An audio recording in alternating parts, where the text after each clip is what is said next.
Olisa Chukwu na ndana nenen egwe bile nyere Egwe bila yine dila naga yine dile mu Alile kuna mu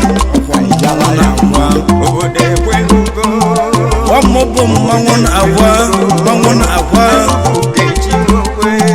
Wamoga watu la kwanza mwoko bioma